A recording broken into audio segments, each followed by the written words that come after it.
নমস্কার বন্ধুরা, আমি সুস্মিতা ফ্রম ওয়েস্ট বেঙ্গল। আমার এই নতুন ব্লগে তোমাদের অনেক স্বাগত, অনেক ভালোবাসা। আশা করছি তোমরা সকলে ভালো আছো, আমিও ভীষণ ভালো আছি। ব্লগটা শুরু করছি আজকে সন্ধ্যাবেলা থেকে।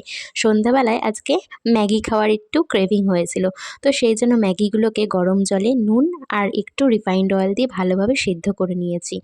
অন্যদিকে দেখো, আমি একটা ডিম ফেটিয়ে নিচ্ছি, মানে দুটো ডিম নিয়েছি, তো একটা ডিম ভালো করে ফেটিয়ে নিচ্ছি। আমি না ডিমগুলো ওই ঝুড়ো করে ম্যাগিতে দিতে বা চাউমিনে দিতে একদম পছন্দ করি না। আমি একটু ডিমটা একটু কায়দা করে করব, তো তোমরা পুরো ব্লগটি দেখতে থাকো, তোমরাও বুঝে যাবে।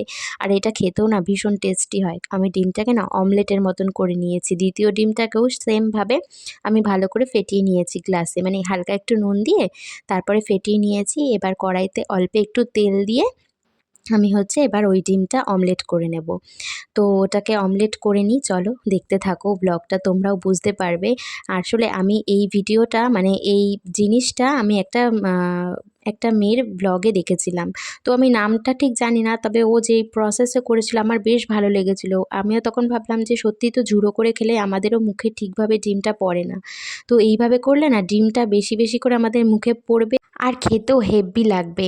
তো দেখো, আমি ডিমটাকে হালকা একটু ফোল্ড করে নিয়েছি, মানে যতটা ফোল্ড করা যায় ওরকমভাবে ফোল্ড করে একটা কাঁচির সাহায্যে ওগুলোকে দেখো এরকম রোল রোল করে কেটে নিয়েছি। এই দেখো, দেখতে ঠিক এরকম হবে, কতটা পরিমাণে লাগছে তাই না? দেখতেও কতটা সুন্দর লাগছে, অনেকটা রেস্টুরেন্টের মতন স্টাইল লাগছে।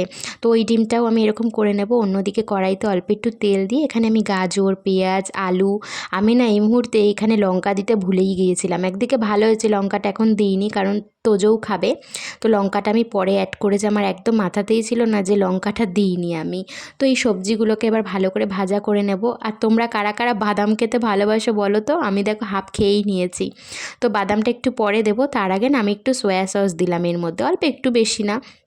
তো সয়া সস দিয়ে এটাকে ভালোভাবে নাড়িয়ে চাড়িয়ে নিয়েছি। আর অবশ্যই কিন্তু নুন হলুদটা অ্যাড করবে।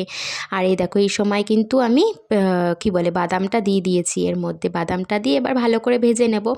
আর এরপরে না আমার একটুখানি মনে হলো এর মধ্যে একটুখানি ওই কিষানের যে টমেটো সসটা আছে সেটা দিই।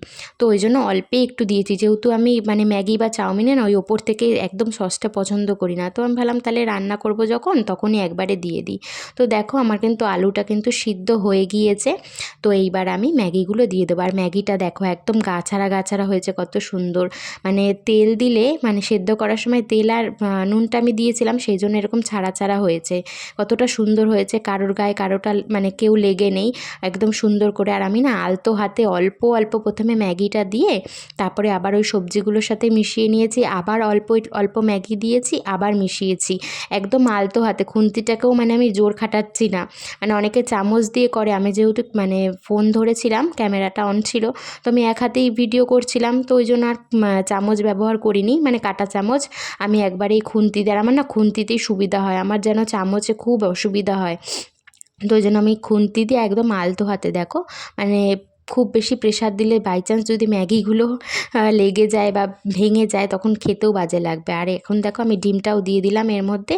ওই রকম সেম প্রসেসে আলতো হাতে আমি এবার নাড়িয়ে চাড়িয়ে নেব। আর দেখো, কড়াইতেও কিন্তু এতটুকুও লেগে নেই। অনেক সময় হয় না ম্যাগি বা চাউমিন দিলেই সাথে সাথে কড়াইতে লেগে যায়, দেখো আমার কিন্তু কড়াইয়ের সাথে ম্যাগিটা কিন্তু ধরে যায়নি।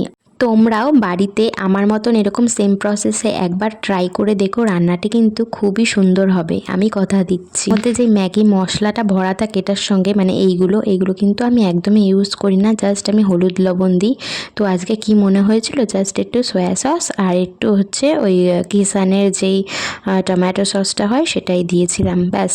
তো দেখো কত সুন্দর হয়েছে। আমার ছেলেও কিন্তু খুব খুশি, ও ভীষণ ভালোবাসে ম্যাগি এরকমভাবে খেতে। এদিকে আমার ম্যাগিটা কিন্তু একদম রেডি হয়ে গেছে। দেখো তো এর লুকটা, একদম দোকানের মতন না, কেউ বলবে এটা বাড়িতে বানানো। তো এবার আমরা ঝটপট করে সন্ধ্যার টিফিনটা খেয়ে নিই। তোমরাও ভিডিওটা ভালো লাগলে অবশ্যই লাইক, কমেন্ট আর একটা শেয়ার করে দিও। আর সেই সাথে যারা নতুন বন্ধুরা আছো তারা কিন্তু অবশ্যই ফলো দিয়ে পাশে থাকো, যাতে নতুন ভিডিও যখন আসবে সবার আগে যেন তোমরাই দেখতে পাও। ততক্ষণের জন্য টাটা।